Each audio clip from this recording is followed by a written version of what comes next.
The girl had merely coughed once. But her deranged father boiled her into meat soup. He also made dolls out of her bones and sold them at high prices. そこの公園で骨董市やっててね、高かったけど買っちゃった。 The story took place in a residential neighborhood in Japan. One day, Mei invited her classmates over to play hide and seek. Yoshi was also getting ready to go to the supermarket to buy snacks. Before leaving, she carefully checked the knives and other items, and only left after confirming everything was safe. The children hid all over the house, but Mei couldn't find a good hiding spot. Finally, she decided to crawl inside an old washing machine. Soon, Yoshi returned from the supermarket, but Mei was nowhere to be found. She asked the children, but none of them had seen Mei. Yoshi searched everywhere but found no clues. Panicked, Yoshi immediately called the police. Her husband, Jack, rushed home as soon as he heard the news. After a busy spell, Yoshi accidentally knocked over a glass of water, just as she was about to take the tablecloth to wash it. The scene before her eyes sent her into a complete breakdown.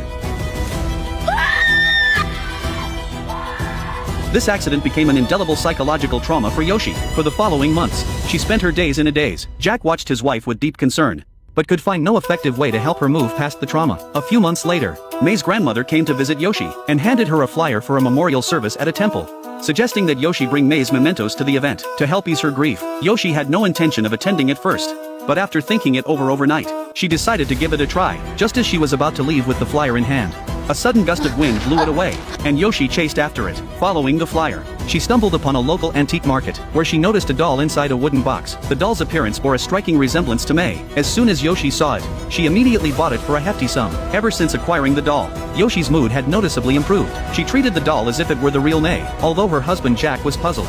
He thought that perhaps this would help his wife move past her grief, so he went along with it as much as he could. And so, the couple lived with the doll for several years. With the doll by her side, Yoshi gradually began to recover from the pain of losing her daughter. Sometime later, Yoshi became pregnant again, and gave birth to her second daughter, Mai. The arrival of their youngest daughter filled the entire family with joy. The couple shifted all their love and attention to Mai, and the doll was carelessly tossed into a corner. But ever since the doll was neglected, strange occurrences began to happen one after another in the house. Mai, who was still a newborn, cried incessantly. The family tried everything to soothe her, but nothing worked. By chance, Yoshi placed the doll next to Mai, and the baby immediately fell silent. But just a few minutes after Yoshi left the room, little Mai suddenly burst into tears again. Yoshi rushed back to check on her, and discovered a strand of hair wrapped around Mai's neck, as if someone were trying to strangle her on purpose. After this incident, Yoshi realized something was wrong with the doll, so she hid it in the storage room. For the next 5 years, peace temporarily returned to the home, and Little Mai grew up. But the sealed evil wouldn't stay hidden forever.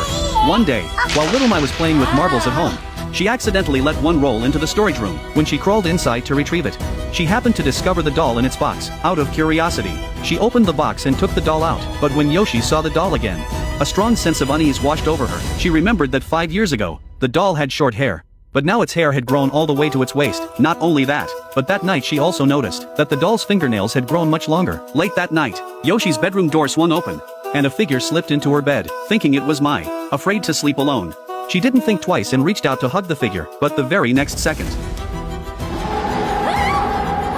a series of eerie events made her realize she absolutely could not keep this doll any longer. She decisively tossed the doll into the trash can. Returning home, she thought the danger had passed, but in the blink of an eye, she saw the doll sitting in the hallway again. But when she paused and turned her head, she discovered the doll was still sitting perfectly intact on the chair. Yoshi instantly felt a chill run down her spine. It wasn't until she saw the scattered marbles that she realized she had just hit her own daughter. The terrifying scene jolted Yoshi awake. It turned out to be just a nightmare.